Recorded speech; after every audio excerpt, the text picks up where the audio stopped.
Bismillahirrahmanirrahim. Assalamualaikum warahmatullahi wabarakatuh. Alhamdulillahirabbil alamin. Wassalatu wassalamu ala Rasulillah wa ala alihi wa sahbihi ajma'in. Amma ba'd. Pertama-tama marilah kita mengucapkan bosan-bosan yang menyebutkan syukur kehadirat Allah Subhanahu wa taala yang telah memberikan kita banyak nikmat yang kalau kita hitung, walaupun kita ibadah sepanjang tahun, ratusan tahun, ribuan tahun, itu tidak akan mampu membalas yang namanya kenikmatan dari Allah Subhanahu wa taala. Makanya Allah mengatakan bahwa Nabi mengatakan bahwa yang membuat kita masuk surga itu bukan karena amalan kita, karena sebanding dengan begitu banyaknya nikmat yang Allah berikan kepada kita. Maka yang membuat kita masuk surga adalah rahmat Allah Subhanahu wa taala. Maka kita terus saja kita beramal sebanyak-banyaknya, karena kita tidak tahu amalan yang mana yang bisa mendatangkan, yang menyebabkan Allah itu memberikan rahmat kepada kita. Jadi tidak usah pilih-pilih, amalkan saja amal. Makanya saya senang dengan jamaah tabligh. Jadi fokusnya adalah fadilah amal aja. Tidak terlalu mau terlibat dalam masalah khilafiyah. Seperti beramal. Karena memang kita nggak tahu amalan yang mana yang buat Allah itu memberikan rahmat kepada kita. Jadi kalau kita main hitung-hitungan dengan Allah, saya ini banyak amal, maka tidak akan pernah sebanding walaupun ribuan tahun, ratusan ribu tahun dan sebagainya kita beramal. Saking banyaknya kepada Allah. Sallallahu alaihi wasallam kita turun kepada Nabi yang besar Muhammad sallallahu alaihi wasallam, sahabat, keluarga dan para penduduk negeri. Allahumma shalli alaihi. Ada kisahnya Sayyid Muhammad Al-Maliki Al-Alawi, yang guru besar dari Mekah, almarhum. Dia itu punya murid di Indonesia. Jadi setiap beliau itu mau melakukan apapun, entah mau keluar negeri atau mau pergi ke dakwah sana atau mau apapun, selalu minta kepada muridnya ini. Wahai muridku, katanya, orang Indonesia, wahai muridku, tolong tanyain ke Rasulullah. Saya mau begini, disetujui nggak sama beliau? Itu katanya. Saking begitunya dia, saking dekatnya muridnya ini kepada Rasulullah. Baru muridnya ini bertanya kepada Rasulullah lewat mimpi. Kalau sudah muridnya ini ketemu dengan Rasulullah dalam mimpinya, disetujui oleh Rasulullah, maka baru Sayyid Muhammad Alawi Al-Maliki ini melakukan kegiatan seperti itu. Apa amalannya? Yang murid ini adalah ahli sholawat. Dia paling banyak melakukan sholawat. Dan muridnya ada di Indonesia. Kita banyak-banyakin, insyaAllah. Mudah-mudahan kita dengan banyak sholawat, insyaAllah kita akan ketemu dengan Rasulullah SAW. Makanya kita, kalau kita lihat, coba aja kita seminggu saja kita mendengarkan video siapa gitu, Ustaz mana. Insya Allah dalam seminggu itu kita akan bermimpi dengan Ustaz tersebut. Apalagi kita berselawat kepada Nabi dengan penuh penghayatan, penuh, maka kita insya Allah bisa bertemu dengan Rasulullah SAW. Bahkan ada yang mengatakan, insya Allah kalau kita bertemu dengan Nabi dalam mimpi, maka kita akan bertemu dengan Nabi dalam keadaan lahir. Man ra'ani fil manam faqad ra'ani fil lahzah. Kayak gitu, hadisnya sahih. Riwayat Muslim ini, barang siapa yang bertemu dengan saya dalam mimpinya, maka dia akan bertemu dengan saya dalam keadaan sadar, dalam keadaan tidak mimpi. Hadis saya sahih riwayat Muslim. Dan para ulama mengatakan menafsirkan kata lahzah ini dalam keadaan sadar itu ada dua. Pertama, bahwa dia akan bertemu dengan Nabi SAW langsung di sebelum kiamat, sebelum nanti di akhirat. Ketemu langsung di dunia dalam keadaan sadar, tidak perlu dalam mimpi lagi. Yang kedua, ulama menafsirkan bahwa lafaz ini adalah nanti kalau ketemu dalam mimpi di dunia ini, maka akan ketemu dengan Rasulullah dalam keadaan sadar nanti di akhirat. Jadi seperti itu ya. Hadisnya riwayat Muslim. Ini kita amalkan. Dan menurut cerita-cerita para wali, termasuk Imam Bukhari, itu pernah bertemu langsung dengan Rasulullah dalam keadaan sadar sebelum meninggal dunia. Termasuk wallahu alam, termasuk Habib Umar bin Hafiz itu heboh-hebohnya dulu itu lagi berselawat, majelis selawat di Tarim dengan murid-muridnya, dia melihat Rasulullah dalam keadaan sadar. Nah, ini wallahu alam ya. Kita juga kalau nggak punya yang ini pendapat yang kedua, yaitu nanti ketemu dengan Rasulullah. Ini tandanya bahwa kalau kita mimpi ketemu Rasulullah di dalam mimpi, insya Allah kita akan ketemu dengan Rasulullah dalam keadaan sadar, entah di dunia atau nanti di akhirat. Ini sebagai penyemangat aja kita banyak-banyak beribadah kepada Allah Subhanahu Wa Taala, banyak-banyak berselawat kepada Nabi Sallallahu Alaihi Wasallam. Kita lanjut ini dengan cara melakukan al-basmalah. Bismillahirrahmanirrahim. Kita masuk di bab sunnah mandi. Jadi di wudu juga ada wajib, apa yang wajib yang harus dibasahi di wudu, ada juga yang bernilai sunnah. Begitu juga yang mandi janabah. Sudah kita bahas pekan lalu itu rukun-rukun mandi janabah, yaitu dengan niat, kemudian menghilangkan semua najisnya, kemudian sampainya bisalul ma fi kulli badan atau fi kulli saat. Jadi dibasahin semua, itu yang wajibnya. Sedangkan sunnah-sunnahnya wa sunanuhu khamsatu asya. Sunnahnya ada 5 perkara. 5 sunnah dari mandi. Nah, jadi kalau sudah 3 tadi niat, kemudian menghilangkan semua najisnya, kemudian menyampaikan air ke seluruh badan semuanya, maka caranya adalah sunnahnya. Dan ini kita mendapat pahala kalau mandi menambahkan sunnah yang 5 ini. Yang pertama adalah at-tasmiyah wa ghuslul yadayn qabla idkhalihi lima al-ina, yaitu membaca basmalah. Jadi itu membaca bismillah ketika mandi itu hukumnya sunnah.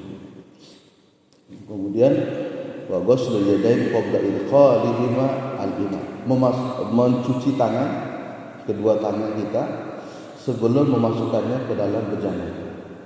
Jadi kita sunnahnya itu kita cuci tangan dulu. Kita tahu tangan kita kotor, ada najisnya, kemudian kita sentuh airnya jadi najis. Nah, ini yang ditakutkan. Maka dicuci pisah dulu, baru kita boleh masukkan air ke dalam ina. Walau kalau orang zaman dulu itu kalau mau mandi airnya sedikit. Rasulullah itu nanti ada penjelasannya. Rasulullah itu mandinya dengan 4 mud. Kalau 1 mud itu sekitar 0,68 liter. Itulah. Rasulullah itu mandinya 4 mud. Anggap sedang 4 liter air. Ambil 4 botol bensin itu diisi dengan air, gitulah Rasulullah itu takaran mandinya. Saking hematnya air, tapi bersih. Semua bersih gitu ya. Bersih. Nah, kalau kita mau ikut gitu enggak. Karena kita banyak air. Kita enggak kesusahan air. Sungai banyak, tinggal ceburin diri. Air mengalir di perumahan kita banyak sekali, alhamdulillah. Enggak seperti keadaan di Mekah, padang pasir dan kesusahan air. Jadi kita mau mandi kayak gitu juga, ini mau hemat-hemat seperti Rasulullah, tapi takutnya enggak bersih seperti yang dilakukan oleh Rasulullah SAW. Enggak kena air lagi sebagai pakaian, kayak buyur aja. Seperti itu ya. Dan wuduknya Nabi itu ya satu mud, kurang 1 liter, kurang sedikit lah, 2/3-nya, kurang dari itu mungkin terlalu sedikit. Ada juga yang berwudu dengan 1 gelas air aqua itu, air daripada 1 gelas bisa itu digosok-gosok semuanya nyampe juga. Tapi itu bisa dikatakan berlebihan. Karena kita begitu berlimpahnya air, maka kita tidak mau menikmati begitu banyaknya air. Banyak air. Apalagi di perumahan kita alhamdulillah lancar. Jadi kita cuci tangan. Kemudian wal wudu qablahu. Berwudu sebelumnya. Sebelum mandi sunnahnya adalah kita melakukan wudu. Ini ada 2 hadis nanti diriwayatkan di sini. Ini sunnah yang kedua adalah berwudu. Penjelasannya, lil ghusli sunanu kama fil wudu. Untuk mandi sunnah-sunnah sama seperti wudu. Faminha at-tasmiyah wa ghuslul kaffaini qabla idkhalihima al-ina. Seperti ini penjelasannya. Yang pertama adalah membaca bismillah dan mencuci tangan sebelum memasukkan ke dalam bejana. Jadi kita cuci tangan dulu. Faqad dzakarna dzalika wadihan fil wudu. Ini pernah dibahas dalam bab wudu secara jelas terkait dengan membaca bismillah dan mencuci tangan. Jadi kita disunahkan mencuci tangan untuk sebelum melakukan wudu maupun sebelum melakukan mandi. Ini pernah dibahas di bab wudu waktu di Masjid Barat. Karena kita ngelanjut aja.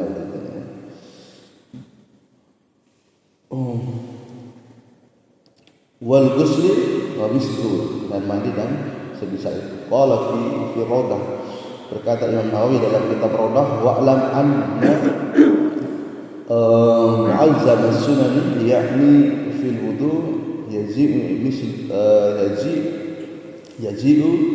misluha fil ghusli. Yang sama dalam wudu itu, sunnah-sunnahnya itu adalah sama seperti ketika mau mandi. Fil wajhi, ada dalam satu pendapat anna tasmiyah la tastahabbu fil ghusli. Ada juga pendapat sebagian ulama Syafi'iyah bahwa membaca bismillah sebelum mandi itu tidak dianjurkan. Wa ammal wudu fa hal huwa sunnah aw wajib. Tapi dalam hal wudu, apakah membaca bismillah itu sunnah atau wajib? Fihi khilaf. Dalam hal ini ada khilaf. Ini khilafnya antar ulama-ulama Syafi'iyah. Mabni, yang pertama muncul mabni ala anna khurujul mani naqidu amla. Khilaf yang pertama bahwa itu berasal dari terkait dengan keluarnya mani, keluarnya air mani. Apakah itu keluar air mani itu membatalkan wudu apa tidak? Nah, ini perbedaan pendapat pertama. Apakah dia membatalkan wudu apa enggak? Bisa saja seperti pertanyaannya Pak Andri kan lalu, bagaimana kalau seandainya dia melakukan hubungan dengan istri tapi pakai kondom, tidak bersentuhan, hanya ada hilang pendapat ini, tidak kena kulitnya, tapi tidak mungkin tidak bersentuhan dengan istrinya, tidak bersentuhan dengan istrinya. Jadi keluarnya mani kalau dia berhasil melakukan hubungan suami istri dengan pakai kondom, tapi dengan batasan kondom itu tidak bersentuhan dengan kulit istrinya, tapi nggak mungkin. Mana ya? Jadi pasti bersentuhan. Ini dibahas juga di sini ya. Amal wudu hal terkait dengan apakah keluarnya mani ini membatalkan wudu apa enggak. In kulna, kalau seandainya kita mengatakan bahwa yang wujud wudu falaisa min sunnah muslim. Kalau seandainya kita berkeyakinan bahwa keluarnya mani ini tidak membatalkan wudu, maka itu bukan sunnah dari mandi. Jadi seperti itu ya. Wa ala hada fayandariju, maka wudu masuk dalam fil ghusl alal mazhab. Maka kalau seandainya kita mengatakan bahwa ini keluarnya mani tadi itu bisa membatalkan wudu, maka wudu tersebut masuk ke dalam bab mandi alal mazhab. Itu bukan sunnah lagi, maka dia jadi wajib untuk membaca tasmiyah sebelum mandi. Wala budda min ifradi bin niyah, dan jangan lupa juga kita harus membedakan niat untuk wudu kemudian niat untuk mandi. Itu dipisah antara niat mandi sama niat wudu. Qala Ar-Rafi'i, berkata Imam Ar-Rafi'i. Imam Rafi'i ini adalah imam yang hidup di abad ke-6 Hijriah, duluan daripada Imam Nawawi. Idla qail ila annahu ya'ti biwudu'i mufrad. Kemudian wa biwudu'i al-akhar ri'ayati kamalil muslim. Maka Imam Rafi'i mengatakan dalam hal ini air untuk wudu itu berpisah tersendiri dengan air untuk mandi, untuk menjaga kesempurnaan mandi itu sendiri. Wa in kunna, kasus yang kedua, wa in kunna innal mani, kalau seandainya sesungguhnya air itu la yang kudul wudu, tidak membatalkan wudu, keluarnya air itu kita mengatakan ini tidak membatalkan wudu, keluarnya mani, la yang kudul wudu wa huwa ma rajahu Rafi'i wan Nawawi fal wudu min sunanil muslim. Kalau seandainya kita mengatakan bahwa air mani ini tidak membatalkan wudu, maka hukum dari kita membaca atau berwudu, membaca tasmiyah kemudian berwudu itu adalah sunnah dari mandi. Ada beda pendapat, dua kasus. Wala yahtaju ila ifradi bi niyatin wa tahsulu sunan. Jadi tidak perlu dipisah antara air wudu dengan air mandi itu sendiri. Disatukan aja, niatnya itu mandi, ya sudah selesai, tidak perlu dipisah-pisah. Sawa'un qaddamahu 'alal ghusli au akharahu sama saja kalau mau mendahulukan mandi dulu baru setelah itu berwudu, atau diakhirkan wudunya, boleh gitu. Au qaddamahu ba'dahu wa akharu ba'dahu, atau boleh mendahulukan sebagian wudu, nanti setelah mandi baru selesai, baru disempurnakan, atau wudu dulu secara sempurna, maka setelah itu mandi. Ayyuhuma afdal, mana yang paling afdal? Kita sebagian dulu wudunya, nanti sebagiannya di setelah mandi baru dicuci, ya kan itu. Mana yang paling afdal? Ya katakan di sini ar-raji, yang kuat, anna taqdimul wudu bi kamalihi afdal, bahwa mendahulukan wudu dengan menyempurnakannya secara keseluruhan afdal, lebih afdal, liqaulihi Aisyah radhiyallahu anha, kana Rasulullah sallallahu alaihi wasallam, ini berdasarkan hadis dari Ummul Mukminin Aisyah radhiyallahu anha, istri Nabi SAW. Karena Rasulullah SAW, sesungguhnya Rasulullah SAW dulu itu idza igtasala minal janabah tawadda'a wudu'ahu lis-shalah. Kalau Nabi itu mau mandi janabah, minal janabah tawadda'a, kemudian beliau berwudu dulu, wudu'ahu lis-shalah, kemudian dia melakukan wudu untuk sholat. Rawahu Syaikhan, ini diriwayatkan Imam Bukhari dan Muslim. Kemudian wal qaulul akhir berkata dengan dalil yang lain yang kedua, yastahibu an yu'akhkhira ghusla qadamaihi ila ba'dil faraghi minal ghusli. Kalau yang mengakhirkan itu dianjurkan untuk mencuci kakinya qadamaini setelah ila ba'dil faragh minal ghusli, setelah selesai mandi baru cuci kakinya. Jadi ini riwayat yang kedua. Nabi wudu secara sempurna dulu, kecuali kaki yang belum dicuci. Ya, kakinya belum dicuci, nanti dicuci belakangan setelah mandi selesai. Jadi ini yang diriwayatkan oleh yang kedua. Al hadis Maimunah radhiyallahu taala anha. Ini diriwayatkan oleh istri Nabi yang lain, yaitu namanya Maimunah. Jadi setelah beliau, ini fungsinya istri Nabi menceritakan keadaan rumah di dalam rumah. Makanya Abu Hurairah ini, kalau Abu Hurairah itu tugasnya adalah mengumpulkan hadis-hadis di luar rumah. Sedangkan Aisyah dan para istri yang lain mengumpulkan hadis-hadis di dalam rumah. Bagaimana interaksi Nabi dengan selama di dalam rumah itu oleh para istrinya, Aisyah, kemudian Maimunah dan sebagainya. Sedangkan Abu Hurairah dan para sahabat yang lain meriwayatkan hadis-hadis ketika Nabi keluar rumah. Jadi Abu Hurairah itu kerjaannya apa? Tidak ada kerjaannya Abu Hurairah. Kerjaannya kan tungguin Nabi di depan rumah. Tungguin Nabi di depan rumah. Sudah kalau Nabi keluar ikuti.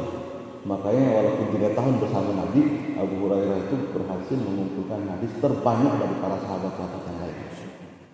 3 tahun. Makanya para sahabat ini, kenapa kamu bisa? Saya tidak pernah pisah dengan Nabi kecuali Nabi masuk dalam rumah baru saya bersama Nabi Sallallahu Alaihi Wasallam. Abu Hurairah itu mencari hadis, mengumpulkan. Itu luar biasanya Abu Hurairah. Ini riwayat Maimunah radhiyallahu anha, anna Rasulullah SAW kana yuakhiru ghusla qadamaihi. Bahwa Rasulullah itu wudu sebelum mandi janabah, wudu secara sempurna kecuali kaki saja. Beliau mengatakan kana yuakhiru ghusla qadamaihi. Jadi riwayat kedua, beliau mencuci kakinya, cuci kaki seperti wudu biasa itu setelah mandi. Jadi tidak perlu lagi kita berwudu lagi setelah itu, setelah mandi langsung pergi. Sama juga walaupun sudah cuci kaki pertama tadi ada hadisnya riwayat Bukhari Muslim. Ini rawahul Bukhari juga diriwayatkan Imam Bukhari shorihan secara jelas. Wa qala al-Qadhi Husain, berkata Imam al-Qadhi al-Husain salah satu, bitakhayyar li sihhatil riwayatain, boleh memilih dari 2 riwayat yang sahih tersebut. Jadi kita mandi boleh wudu dulu secara sempurna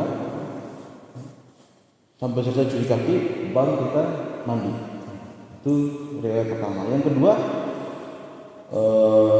riwayat Maimunah bahwa wudu dulu nanti kaki belakangan kalau sudah selesai mandi. Itu, dan saya lebih senang menggunakan riwayat yang kedua. Kalau mandi janabah wudu dulu kemudian kaki belakangan. Itu saya lebih senang itu.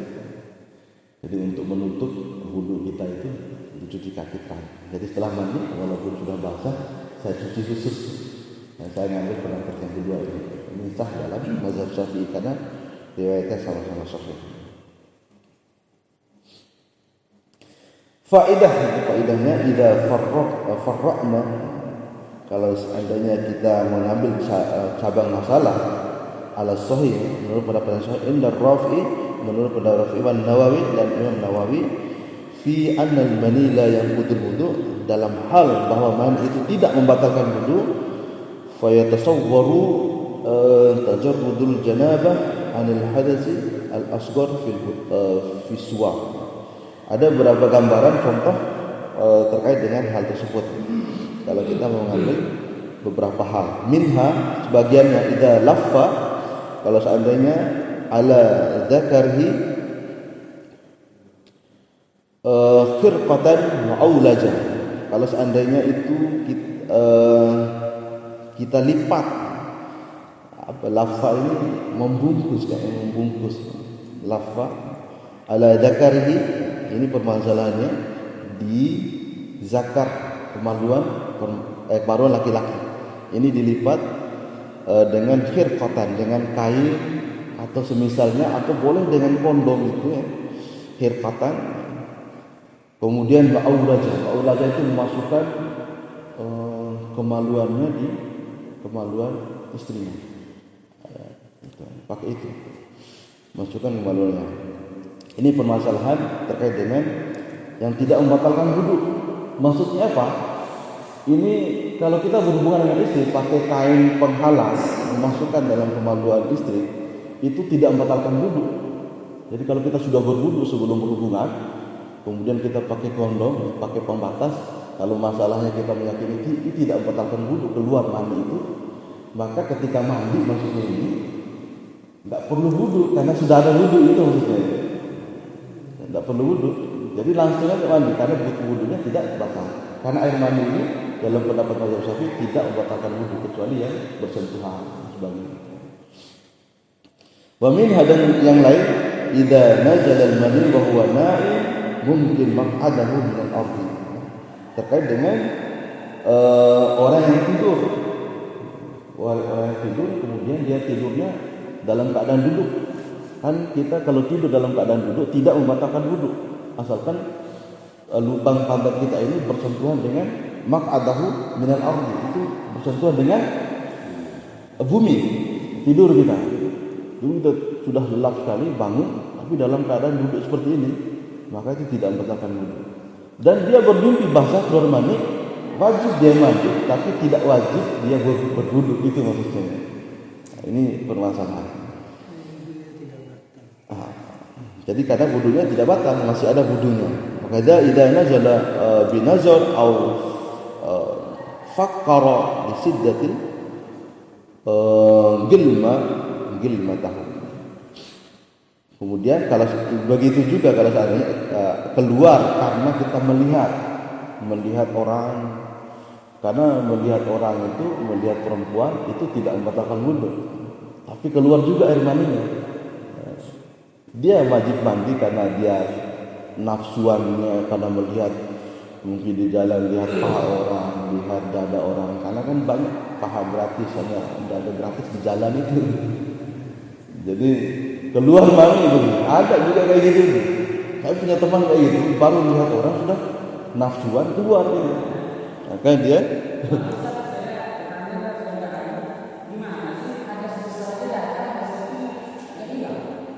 ini wallahu a'lam ini.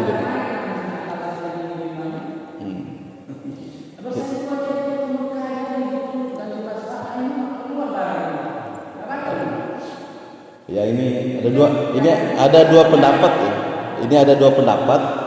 Kalau seandainya di mazhab Syafi'i itu kalau kita berkeyakinan bahwa mani itu membatalkan wudu, maka kita harus wudu dulu sebelum mandi. Itu maksudnya keluar mani.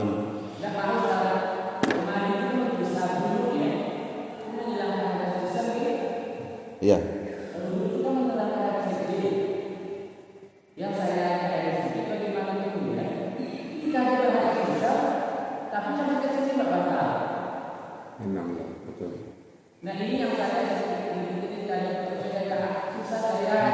Makanya itu fungsinya kita berwudu itu menghilangkan hadas kecilnya, kemudian untuk mandi besarnya menghilangkan mandinya, menghilangkan hadas besar. Ini khilaf pendapat para ulama ya. Jadi ada yang mengatakan keluar mani ini batalin wudu, kemudian ada yang bilang tidak membatalkan wudu. Kalau ini maksudnya kalau kita meyakini tidak membatalkan wudu inilah permasalahannya ini. Kita meyakini ini sebagai ilmu saja ya. Kalau mau meyakini bahwa keluar air mani batal wudu, ya silahkan wudu saja. Itu maksudnya pembahasan dari tadi ini, wudu sebelum mandi. Kemudian ini juga di bab bagian sunnahnya untuk wudu itu sunnah. Jadi kalau enggak wudu pun sebelum mandi tetap sah mandinya Pak, tetap sah mandinya. cuman tidak mendapatkan pahala sunnahnya berwudu sebelum mandi. Itu masalah. Itu aja intinya. Karena wajibnya mandi itu di wudu ini bagian bab sunnah dalam mandi. Jadi kalaupun kita nggak baca bismillah mandi wajib, nggak wudu juga, itu tetap sah mandinya. Cuman nggak dapat pahala sunnahnya. Itu tidak intinya. Ada dua pendapat ini. Jadi sebenarnya tidak ada masalah sebenarnya. Ini ditambahkan oleh Imam Malik ini. Kalau seandainya kita mengambil pendapat bahwa mandi ini tidak membatalkan wudu, nah, itu ada beberapa kasusnya tadi. Jadi kita berhubungan dengan suami istri pakai penghalang, ya tidak batal wudu. Jadi kita ketika mandi nggak perlu wudu dulu karena masih punya wudu itu intinya. Kemudian disebutkan juga di sini kita lihat minha ida aulaja fi duburi bahimah. Sama kalau seandainya kita berkeyakinan bahwa mani itu tidak membatalkan wudu, maka kalau seandainya nauzubillah kita memasukkan kemaluan kita dalam duburnya hewan, kan itu tidak membatalkan wudu ya. Nah ini, tapi keluar mani, maka dia tidak perlu wudu sebelum mandi karena tidak batal wudunya, tapi mandinya wajib. Au dubur zakar, atau memasukkan kemaluan di dalam duburnya laki-laki.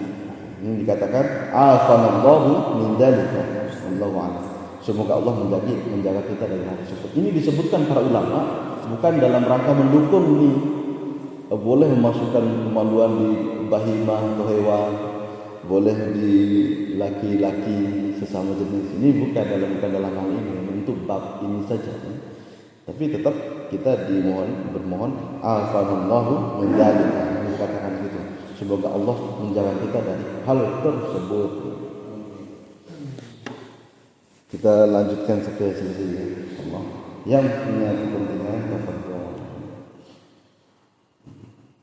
Kemudian kita lanjut poin yang ketiga dalam sunnah mandi itu wa imrarul ya alal jasad, kemudian wal muwalah, kemudian wa taqdimul yumna alal yusra. Ini tiga poin selanjutnya. Yang pertama tadi adalah membaca bismillah dan mencuci tangan, itu dari poin 1. Kemudian wudu yang kedua, poin kedua sunnahnya dalam mandi. Yang ketiga wa imrarul yad alal jasad, yaitu menyapu, meratakan semua. Itu apa ya? Imrar ini meratakan, menyapu semua badan kita pakai tangan. Semua digosok seperti itu. Semua biar tidak ada yang sudah dibersihkan. Tapi yang untuk kena airnya itu wajib kena air semuanya. Tapi kalau digosok di rata-rata ini, walaupun sudah basah dengan air, itu sunnah hukumnya. Tidak bersih. Ini yang dilakukan oleh Nabi SAW. Sampai digosok kayak gini biar hilang semua.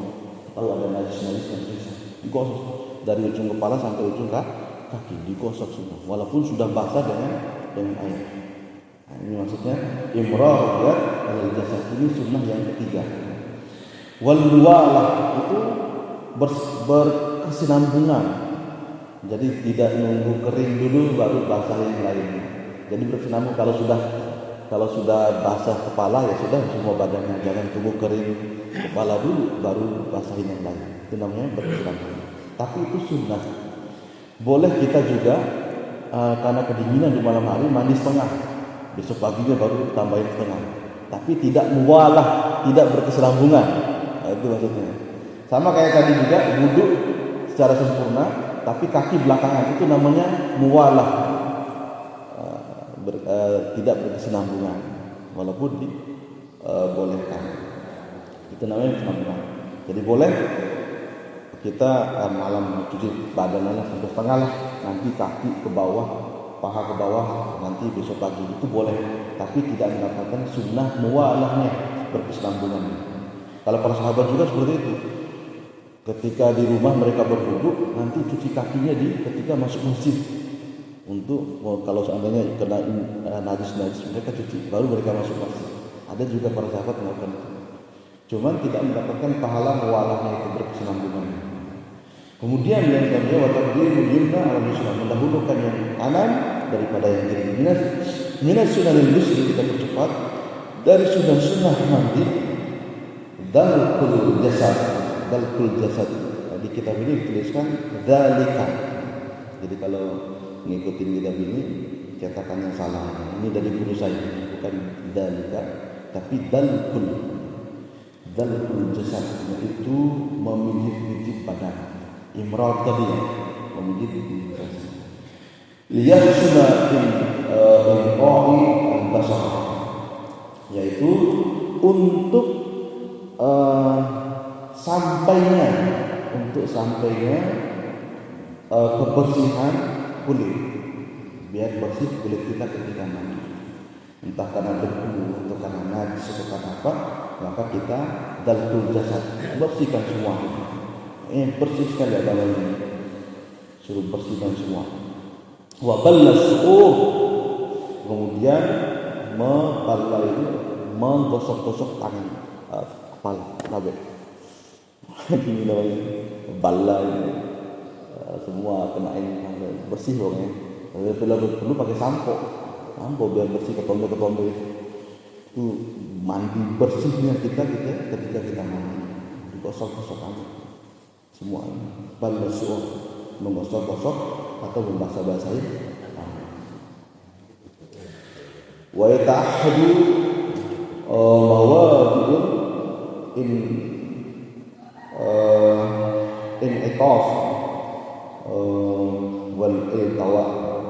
Kemudian ini juga untuk memastikan bagian-bagian pojok-pojokan wal iltawa, yaitu lipatan-lipatan kecil, untuk memastikan itu sebenarnya di pojok-pojok apapun, di pojok-pojok sini dibersihin, dibalak. Kemudian di lipat-lipat kecil di telinga. Kadang telinga kita kalau nggak digosok-gosokin kayak gini, itu nggak basah dia di lipat-lipatan. Termasuk di wal budul pakni, di lipatan-lipatan lemak perut. Kan karena gemuknya orang lipat, itu digosok-gosok juga. Walaupun dia sudah kena air basah, digosok juga. Itu sunnah. Di perut yang berlemak, timbangan lemak berlipat-lipat, itu harus benar-benar digosok untuk menyampaikan seperti itu. Wa kullu dzalika qabla ifadatil ma' ala ra'sihi. Dan semua itu dilakukan sebelum diguyurkan air ala ra'sihi, sebelum diguyurkan air di kepala. Indama yuf'alu dzalika, dan sesungguhnya itu dilakukan liyakuna ab'ada 'anil israf fil ma'. Itu semua dilakukan dalam rangka kita menjauhi yang namanya berboros-boros dengan air. Nah, tapi ini insyaallah kalau di Lombok kita maksudnya tidak mau boros-boros dengan air, tapi tahadus bil nikmah. Ini nikmat. Kapan nanti kita sebelum kita dihilangkan air, kita nikmati saja. Insyaallah. Hujan banyak, kemudian air melimpah. Jangan sampai gara-gara kita mau alasan menghemat air seperti yang dilakukan oleh Nabi, mandi kita tidak sempurna. Jadi kita selesai dari itu. Kalau Nabi mungkin 4 liter, ya kita lebih dari itu lah, karena banyak air. Kalau dulu aja orang minum suka, kemudian kemana-mana itu harus bawa tenteng air. Kalau kita kemana-mana di Lombok ini, di sana ada air, di sana ada air, di sana ada air, banyak air, tidak perlu kita tenteng air. Itu bedanya kita dengan Arab. Wa aqrabu ila siqati bi wusulil ma, dan lebih dekat juga dengan kepastian sampainya air. Jadi untuk memastikan walau kita sudah guyur dengan air, kita semua itu dilakukan dalam rangka memastikan sampainya air ke semua bagian kulit dan ke semua bagian rambut. Kemudian yang selanjutnya, minas sunnah al-ghusli, dari sunnah-sunnah mandi, al-muwalah wa taqdimul yumna 'ala al-yusra, itu dengan berkesinambungan dan mendahulukan yang kanan dari yang kiri. Annahu ibadah, tadi ini adalah ibadah. Jadi kita sama seperti dulu, maka kita mendahulukan yang kanan. Kita di bagian yang kanan kita guyur dulu, baru sebelah kiri. Nah, ini sunnah sunnah dari mandi. Tapi kalau seandainya tidak, sudah mandi seperti biasa saja, guyur mana-mana duluan, itu sah mandinya, cuman tidak mendapatkan pahala sunnah. Kita bukan yang kanan. Sama seperti mandiin jenazah, disunahkan itu dari bagian yang kanan. Gimana Pak kalau seandainya langsung diguyur aja mayatnya? Sah juga mandinya, cuman tidak mendapatkan pahala sunnah. Itu intinya.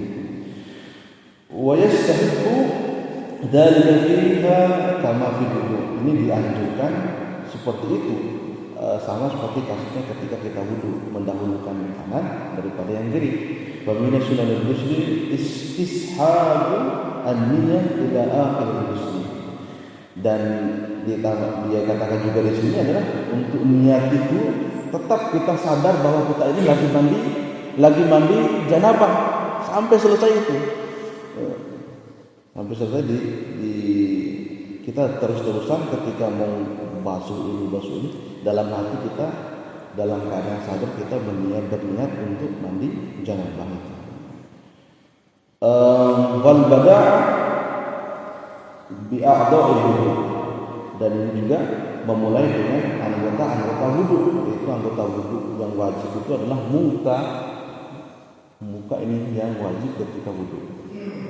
Sedangkan kemudian tangan, kemudian kaki, ini anggota wudu namanya a'dha'ul wudu. Kemudian kemudian kepala. Itu namanya kita mulai mandi setelah wudu itu kita basahin muka, itu namanya memulai tangan dan sebagainya. Dan menurut ilmu kesehatan, kalau kita membasahi muka, cuci muka, kemudian kepala dulu sebelum diguyur, kita cuci kepala, kemudian muka, tangan, itu bagus untuk kesehatan. Ini salah satu yang dilakukan Nabi, diteliti oleh para ahli, itu sangat bagus biar otak kita tidak kaget ketika diguyur. Jadi kita kalau langsung guyur itu bahaya buat bahaya jantung kita, nggak kaget dengan air itu, kaget karena kedinginan atau karena kepanasan, hanya kaget. Tapi kalau kita basahin dulu, insya Allah ketika kita guyur kita nggak kaget. Itu untuk segi kesehatan.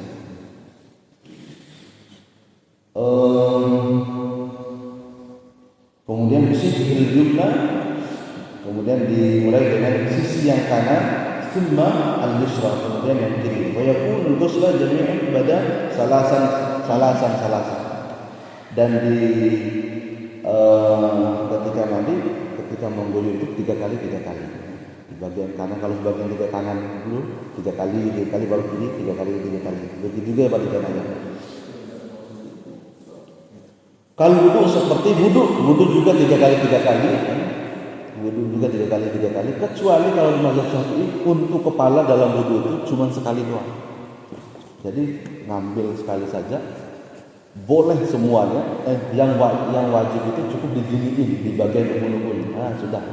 Kalau malas buka imamah, itu Nabi pernah wudu cuman gini-gini. Pernah dibahas ketika di bab wudu, itu hadisnya sahih, Nabi cuman ketika mau mengusap kepala cukup begini di bagian atasnya jubah. Ini sebagai dalil di mazhab Syafi'i. Kalau yang mazhab yang lain wajib semuanya. Jadi harus wudu ini dari sini masukin telinga gini dari belakang, kemudian dibalikin. Kayak gitu. Kalau mazhab Syafi'i boleh juga masuk dalam bab sunnah wudu. Ini sebenarnya tidak ada perbedaan. Kalau yang lain kan wajib. Cuma kalau mazhab Syafi'i ketika di kepala ini bagian sunnah menyatu semua dari belakang sampai belakang, kemudian dibalikin sekali. Kayak gitu. Itu di mazhab Syafi'i. Tapi sunnahnya, tapi yang wajib itu cukup begini aja. Itu sekali doang. Dan air untuk telinga beda dengan air untuk menutup banyak telinga. Kalau di hadis riwayat Utsman bin Affan yang pernah dibahas juga, hadis sahih dari Bukhari Muslim, itu Nabi Utsman langsung sekaligus semua di sini baru langsung telinga satu air. kalau di hadis Utsman. Tapi kalau di hadis yang diriwayatkan oleh di mazhab Syafi'i itu ada hadis yang mengatakan Nabi begini-begini, kemudian ketika mau cuci telinga ambil air lagi, baru begini sekali. Nah, itulah bedanya. Boleh menggunakan dua-duanya. Kalau dalam hal ini mazhab Syafi'i menggunakan hadis yang seperti itu, ada yang harus kita pernah melakukan. Itu dalam hal wudu. Itu pernah kita bahas, saya mengulangi kita. Fa in ittasala fi nahri wa nahwiha in ghamasa salasa. Sama seperti kita kalau mandi di sungai, maka kita ceburin diri itu 3 kali juga, 3 kali 2 kali. Sudah cebur keluar, cebur lagi 2 kali, kemudian cebur lagi 3 kali. Nah, kayak gitu kalau kita mandi di sungai. Wa yajibu fi kulli marrah, dan setiap naik kita menggigit-gigit dulu pada semuanya, cebur lagi, gigit lagi, dan masuk lagi kalau mandi di sungai. Setiap kalinya harus diyalduku dalqud, membijit-bijit. Wa yustahabbu an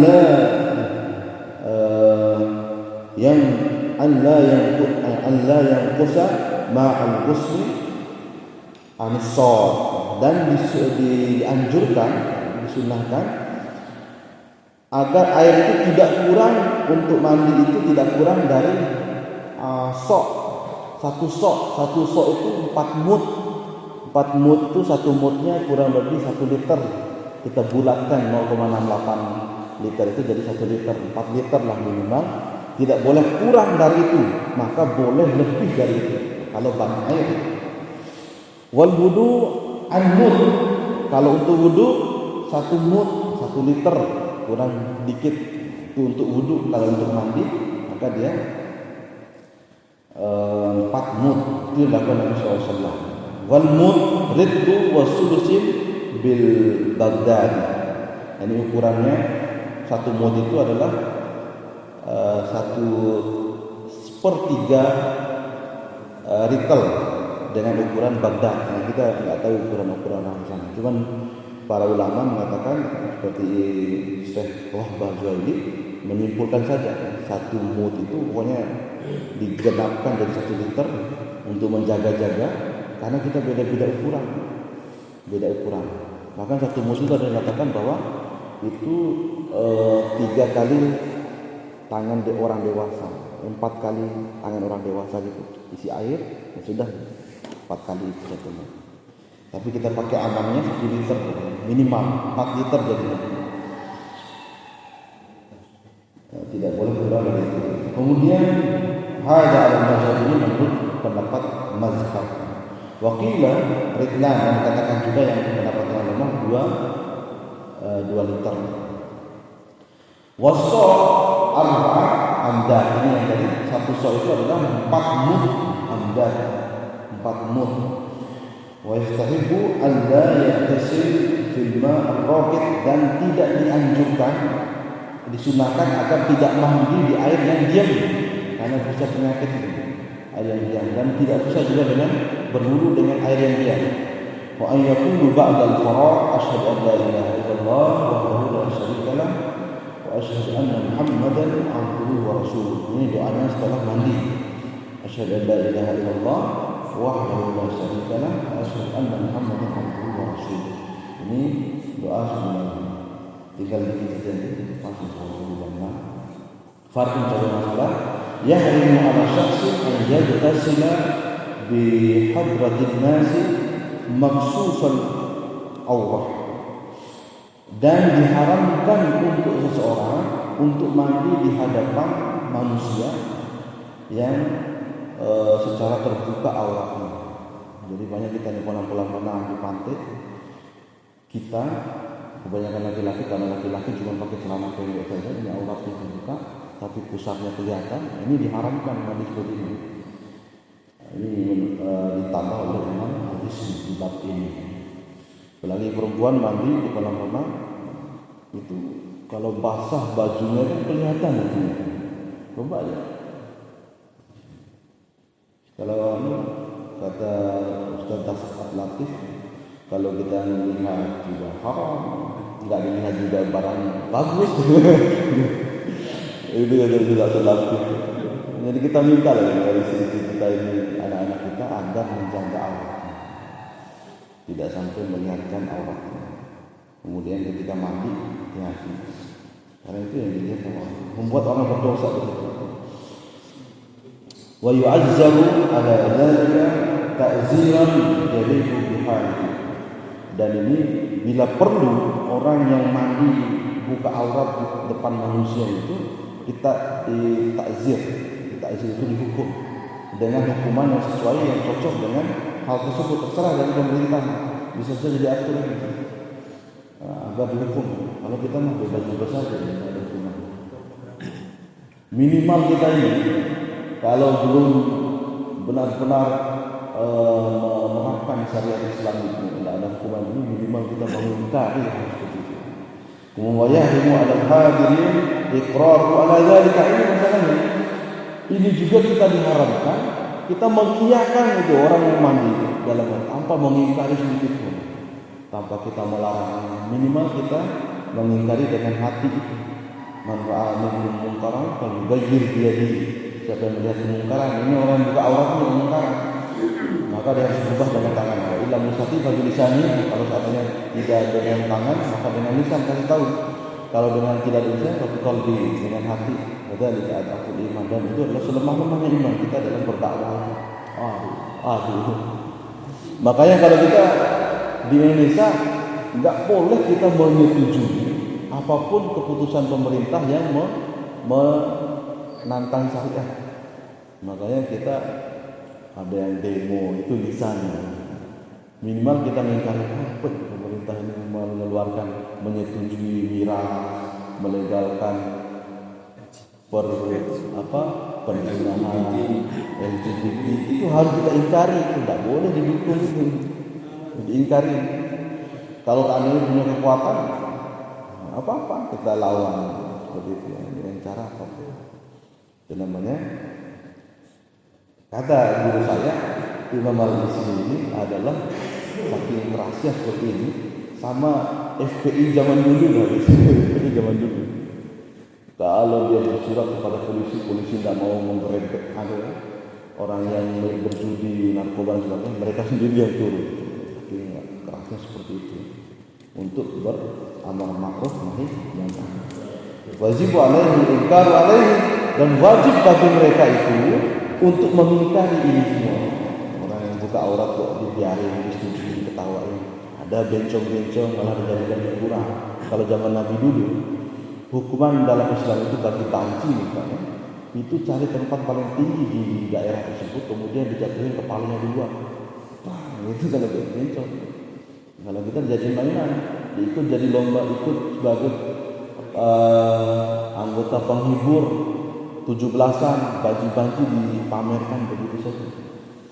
Kemudian Nabi itu pernah mengusir banci, padahal dia tidak kelihatan bancinya, kelihatan ketahuan dari mukanya ada dia suka salah sahabat, tapi dia pura-pura menawarkan perempuan yang cantik kepada sahabat tersebut. Didengar oleh Nabi suaranya, suara banci, tolong keluarin dia dari Madinah.